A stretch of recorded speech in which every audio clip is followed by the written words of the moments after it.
ഇവിടെ സ്വാഗത പ്രഭാഷണം നടത്തിയ അനിൽ എസ് സൂരത്തിൽ, സുജിത് ശാന്തി, സ്വാമി ധർമ്മചൈതന്യ സ്വാമികൾ, ശ്രീമദ് ശിവബോധാനന്ദ സ്വാമികൾ, Ebin അമ്പാടിയിൽ, PS Vijayan, S Raveendran, Sanalkumar, Lathakumari, Sreedev Satheesh Babu, MD Dinesh Kumar.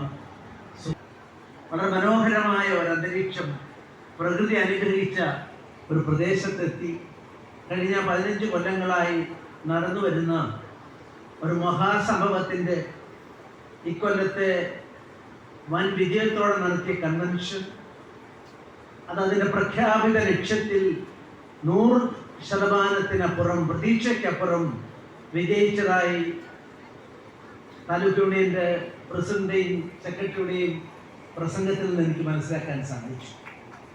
അതിനു മുമ്പ് ശ്രീമതി പ്രീതി നടേശൻ ഇന്നലത്തെ 2 യോഗത്തിൽ ഞാൻ അവരെ പരാമർശിച്ചു. അവരുടെ സാന്നിധ്യമില്ലായിരുന്നെങ്കിലും ഞാൻ ഉപയോഗിച്ച വാക്ക് ധർമ്മപത്നി എന്നാണ്. നടേശൻ ചേട്ടൻ ധർമ്മപത്നി എന്ന് പറഞ്ഞുകൊണ്ട് അവരെ പരാമർശിച്ചു. കോട്ടയത്തെ സമ്മേളനത്തിൽ നടേശൻ ചേട്ടൻ പറഞ്ഞ ഏത് പുസ്തകം എവിടെ നിന്ന് എഴുതിയാലും ശ്രീധരൻപിള്ള എൻ്റെ വീട്ടിലേക്ക് അയച്ചു തരും, ഞാനതൊന്നും വായിക്കാൻ വായനാശീലം വല്ലായിട്ടുള്ള ആളല്ല എന്ന് അദ്ദേഹത്തിന് പറയുകയും, പക്ഷെ എല്ലാം വായിച്ച ശേഷം അതിൻ്റെ ഉള്ളടക്കം